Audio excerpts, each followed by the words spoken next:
É a primeira vez que eu venho aqui à frente para ministrar a palavra. Aqui, pelo menos na igreja, né, que estou há 5 anos e meio, mais ou menos, é a primeira vez.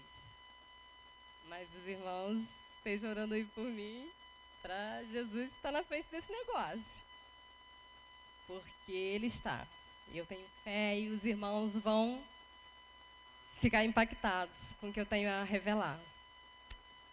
Vamos abrir nossas Bíblias em 2 Crônicas 14, 2 Crônicas 7, do verso 14 ao 16, por favor.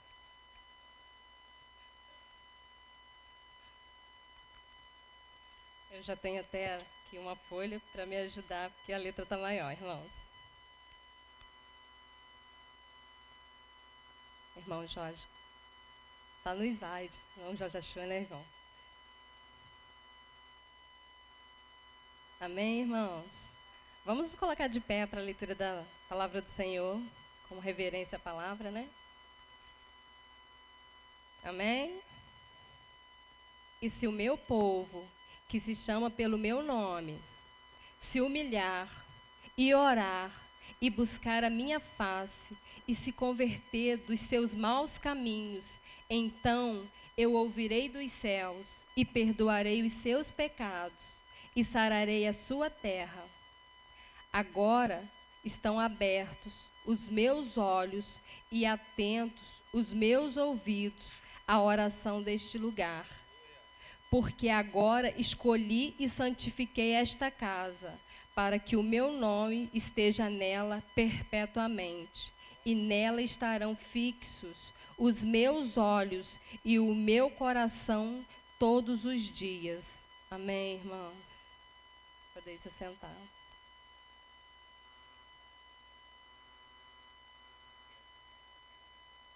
Em uma determinada época, em um determinado lugar, uma jovem cristã decidiu não ter namorados do mundo, pois na igreja havia tido vários ensinamentos a esse respeito.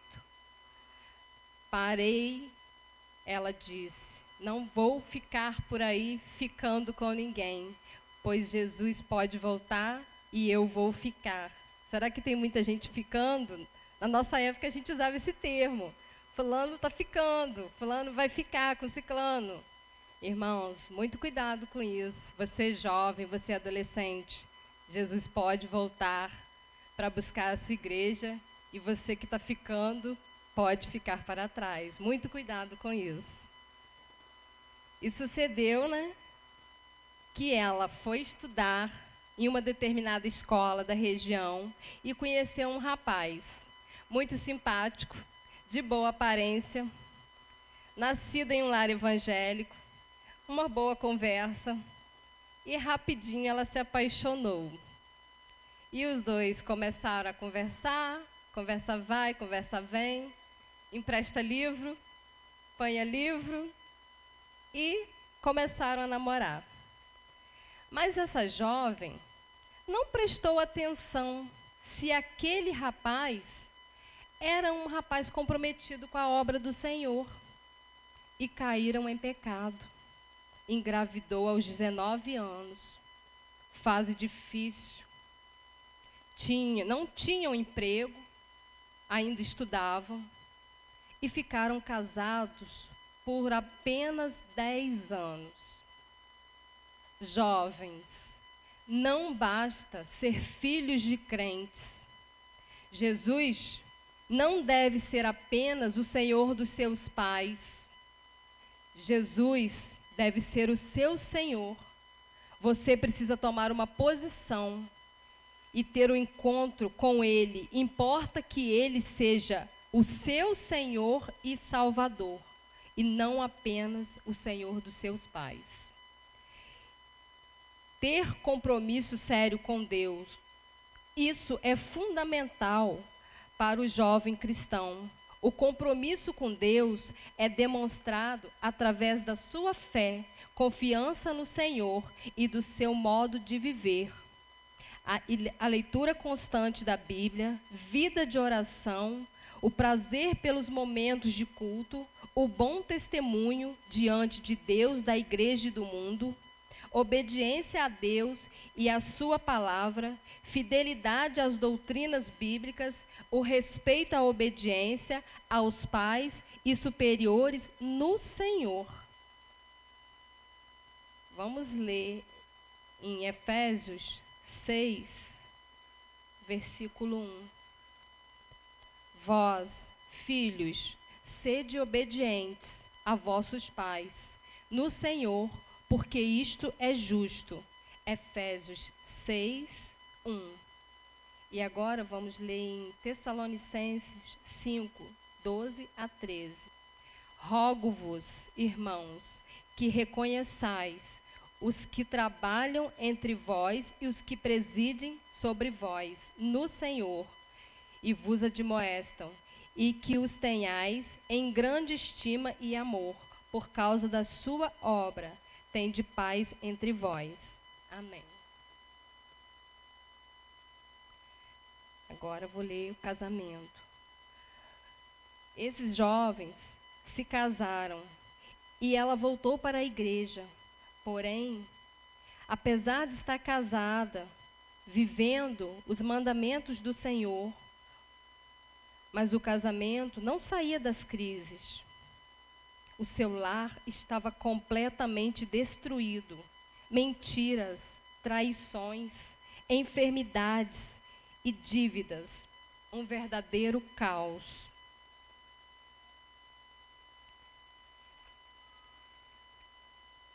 Chorando muito, infeliz e sem esperança no casamento, esta jovem questionava ao Senhor: Senhor, onde foi que errei? Por que pude me enganar tanto? Ele parecia que era um jovem crente. Onde errei? E o Senhor lhe respondeu com outra pergunta: quantas vezes, filha, você orou pelo seu namoro? Quantas vezes você procurou saber se aquele jovem era o jovem que eu havia preparado para a sua vida? Irmãos, isso é muito sério. Porque às vezes a gente acha, mas o jovem fulano, né, Marcos, Paulo, é tão bonito, é tão simpático. E a gente acaba se apaixonando e esquece de perguntar. Primeiro a gente quer namorar, a gente quer conhecer, mas rapidinho a gente já está apaixonado. E não perguntou para Deus se aquela pessoa era a pessoa certa para a sua vida. Isso é muito sério, adolescentes, jovens. Isso é de Deus para vocês. E ela, né? E o Senhor lhe perguntou a respeito disso. Você queria antes ter um namorado. Você queria ter um noivo e você queria ter um marido. Mas se esqueceu do principal. E agora, por sua desobediência e por seu esquecimento, vai pagar o preço. Mas Deus está no controle, irmãos. Nenhum ser humano... Irmão, põe para mim. Obrigada. Nenhum ser humano passa por nada nessa terra se não for merecedor. As Escrituras Sagradas nos dão vários exemplos daqueles que sofreram por sua desobediência. Né? Todo mundo aqui conhece a história do rei Davi, né, irmãos? E por sua desobediência ele pagou o preço. Nós temos pagado, e muitos da Bíblia, vemos, né, que pagaram o preço por serem desobedientes. E, né, a palavra de Deus aqui diz em Gálatas 6, 7, não é? Aqui no slide tem também. Não se engane, de Deus não se zomba. Aquilo que uma pessoa plantar, é isso mesmo que colherá. Né? Na nossa Bíblia tá um pouquinho diferente, não é? O irmão até colocou lá. De Deus, não erreis. Deus não se deixa escarnecer. Porque tudo que o homem semear, isso também colherá. Não é? Então, muito cuidado. Vida de oração constante. para que a gente não venha se enganar, para que a gente não venha se frustrar, não é?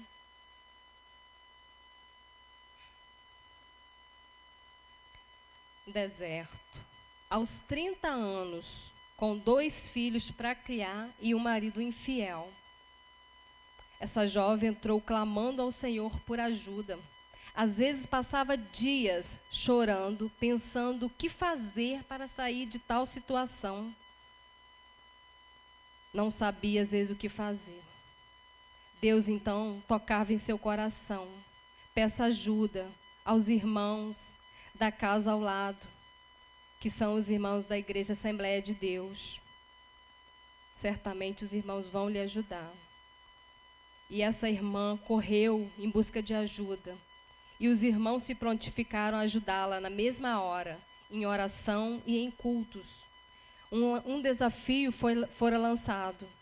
Uma campanha de 7 semanas para resolver o seu problema. Mas essa irmã não tinha um problema, e sim um caminhão de problemas. Escreveu o seu pedido em um papel. Os irmãos não leram, apenas oraram e clamaram ao Senhor pela sua vida, pela sua casa e pela sua família. E levou esse pedido para ser queimado no monte. E começou o clamor. Primeira semana, uma bênção. Segunda semana também. Terceira semana, o marido ficara longe de casa por 15 dias, sem dar uma notícia. Chorando, essa jovem não tinha forças para nada, só chorava. Não queria, só chorava.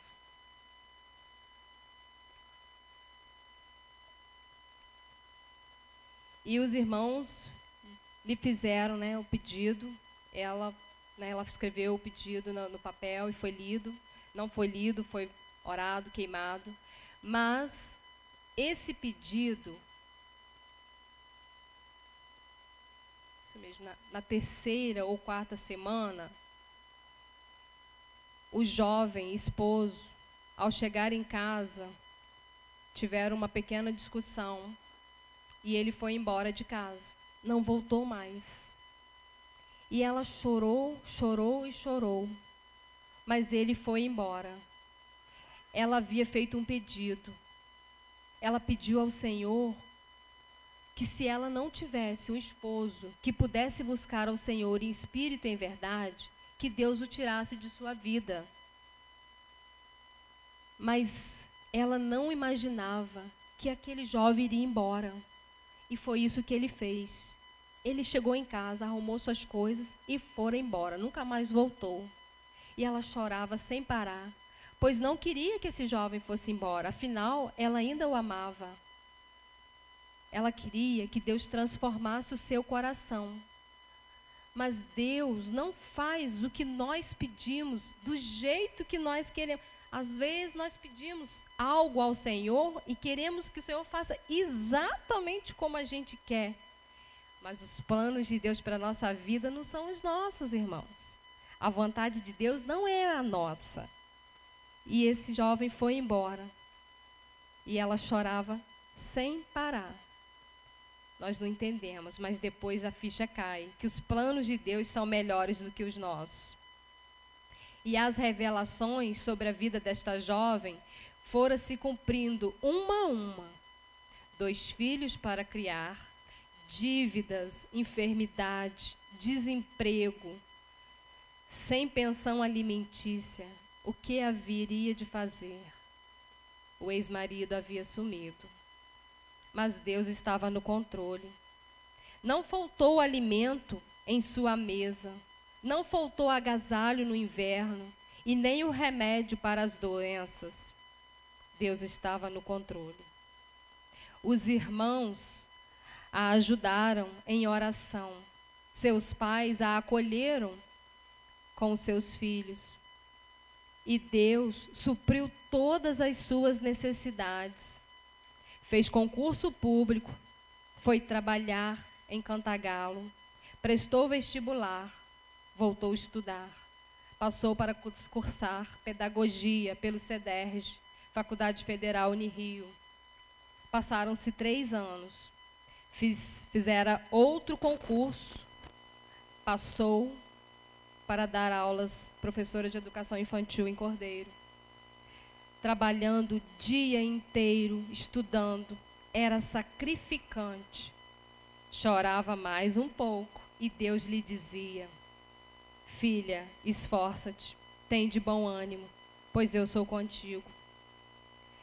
Trabalhou 1 ano e meio e a enfermidade não esperou. Foi encaminhada às pressas para o Hospital Oftalmológico de Sorocaba, São Paulo. Transplante de córneas. Uma das vistas estava quase perdida. Meu irmão, coloca slide depois do deserto para mim, por favor. Com a minha voz, clamei ao Senhor. Com a minha voz, supliquei ao Senhor. Amém. A fidelidade do Senhor. Após a 2ª cirurgia, fui curada do ceratocone. Sou eu, irmão. Essa pessoa que vos fala era aquela jovem. Para a honra e glória do Senhor, eu fui curada dessa enfermidade horrível que estava me levando à cegueira. Para a honra e glória de Deus, eu fui curada.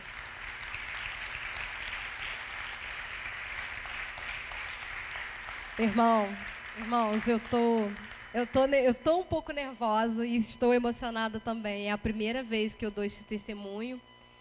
E assim, meu coração está saltando. Porque muitas foram as coisas que Deus fez por mim, pela minha vida, pela vida da minha família. E eu glorifico por isso, para a honra e glória dele. E Deus me disse, depois desta cura, foram 2 ou 3 anos, mais ou menos, de cirurgia. Eu fiz 2 cirurgias. Eu não tinha um problema de vista, eu tinha problema de vista nas 2 córneas. E eu precisei fazer 2 transplantes. Um em 2012, fevereiro de 2012, fiz o primeiro na vista direita. E o segundo em setembro de 2013. Irmãos, eram dores horríveis. Eu sentia como se uma faca ou um punhal atravessasse os meus olhos e passasse pela minha cabeça. Meu esposo está ali, não me deixa mentir. Eu sentia tanta dor, eu já não estava enxergando direito mais. Eu trabalhava, eu saía de casa para trabalhar só pela graça de Deus. Eu tropeçava na rua, eu já não enxergava muita coisa mais. Às vezes precisava de ajuda até para atravessar as ruas. As minhas lentes caíam sem parar. Eu usava lentes de contato e caíam muito. E as dores eram horríveis. Não queiram sentir isso. É horrível. E numa determinada ocasião, eu fui ao médico e foi diagnosticado. Eu já sabia que eu tinha essa deformação na córnea, já há 20 anos. E a doutora falou comigo: você vai ter que fazer um transplante às pressas. Sua córnea já está quase perdida. E eu chorei muito. Ela queria até que eu entrasse em benefício antes da cirurgia. E eu falei: não, eu não quero isso. Eu não quero. Eu quero ser curada. Em nome de Jesus eu vou ser curada. E eu só quero parar de trabalhar, entrar em benefício quando eu conseguir fazer a cirurgia. Dentro de um mês meus exames foram mandados para Sorocaba. Quando eu fui lá e eles me examinaram, com 15 dias apenas, eu fui chamada e fiz o primeiro transplante. Com 6 meses eu melhorei aquela vista. Depois de 1 ano e meio, eu fiz a outra. E eu realmente sou curada. Eu estou curada pela honra e glória do Senhor. Mostro para os irmãos, se os irmãos quiserem, todos os exames. E Deus me disse: filha, te dei novas córneas. E você não pode mais assistir TV, nem internet, nada que você não pode assistir programas de televisão na internet que não me edificam. Porque às vezes a gente vai para frente do computador e da televisão e a gente vê tanta besteira, tanta coisa que desagrada os olhos de Deus, o coração de Deus. E eu não podia. E eu fiz isso. Eu não vou falar, que eu vou ser hipócrita se eu falar que não fiz, que eu não assistia novelas, que eu não assistia muita coisa que desagradava o meu Deus. Eu assisti muitas vezes. Mas Deus tratou isso comigo. Eu não posso mais. Porque Ele me deu córneas novas. E eu não posso mais usá-las para ver nada, assistir nada que não edifique o meu Deus. E Ele falou para mim, você irá trabalhar, evangelizar as crianças, que é o seu público. Você irá falar do meu amor para todas as pessoas que cruzarem o teu caminho. Você irá ter uma vida normal, trabalhar, estudar e vir para a minha casa, adorar e glorificar o meu nome e ser testemunho vivo na minha obra. E por isso estou aqui, meus irmãos. Vamos ler a leitura bíblica que se encontra em Ageu 2. Segundo a palavra da aliança que fiz convosco, quando saíste do Egito, o meu espírito permanece no meio de vós. Não temais, porque assim diz o Senhor dos Exércitos. Ainda uma vez, daqui a pouco, farei tremer os céus e a terra, o mar e a terra seca, e farei tremer todas as nações, e virão coisas preciosas de todas as nações, e encherei esta casa de glória, diz o Senhor dos Exércitos. Minha é a prata e meu é o ouro, disse o Senhor dos Exércitos. A glória desta última casa será maior do que a da primeira, diz o Senhor dos Exércitos. E neste lugar darei paz, diz o Senhor dos Exércitos. Amém.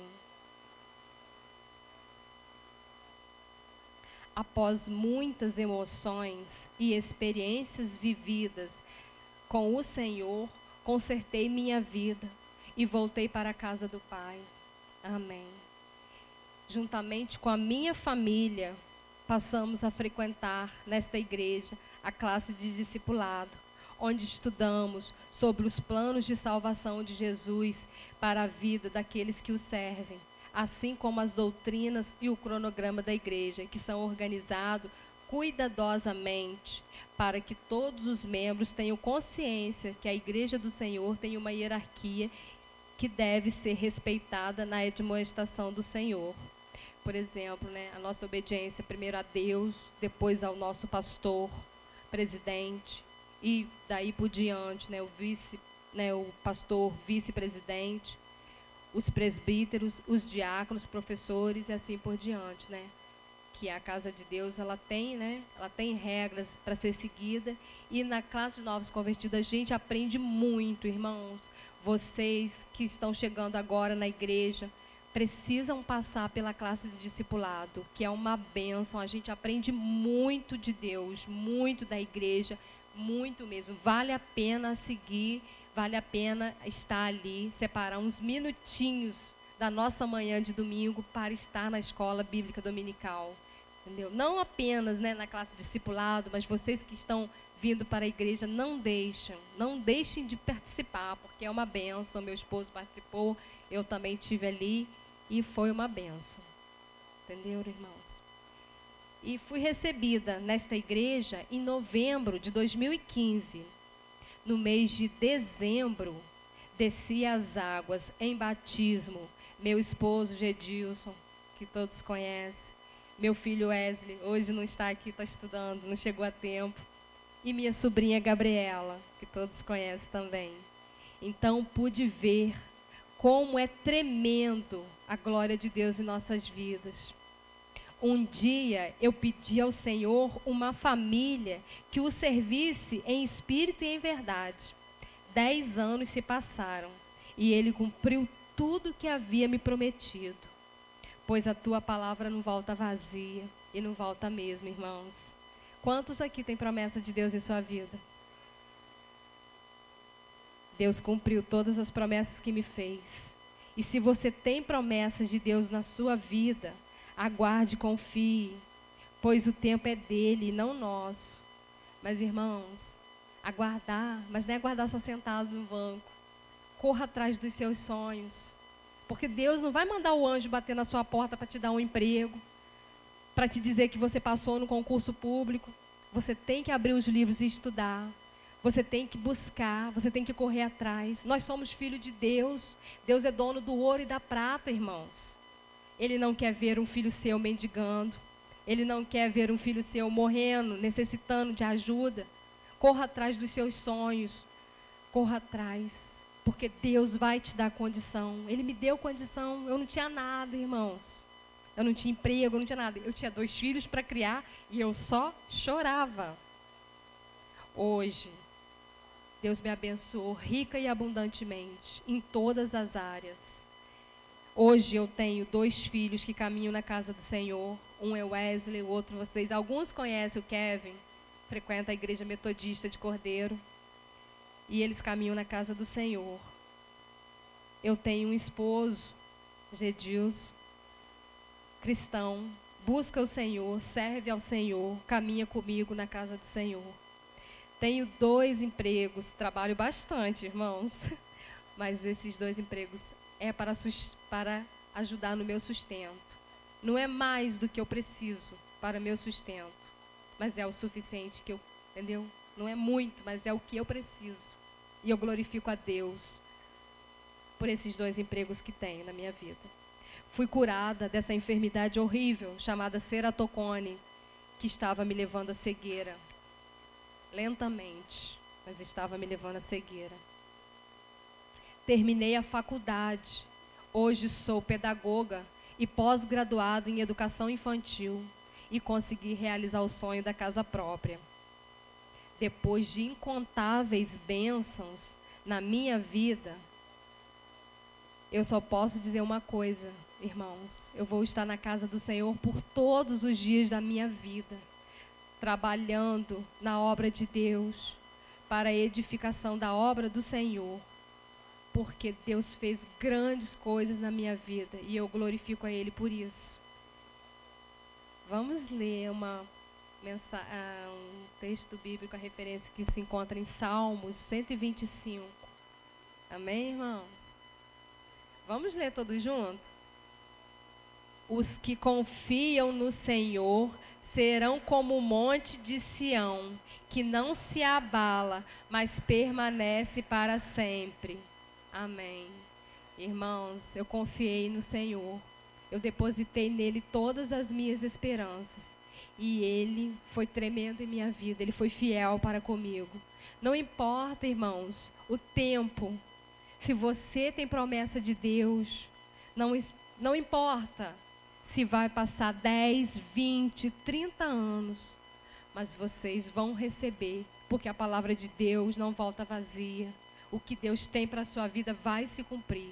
Se cumpriu na minha vida e eu creio que vai se cumprir na vida dos irmãos, porque Deus é fiel em nossas vidas. Agradeço a oportunidade em nome de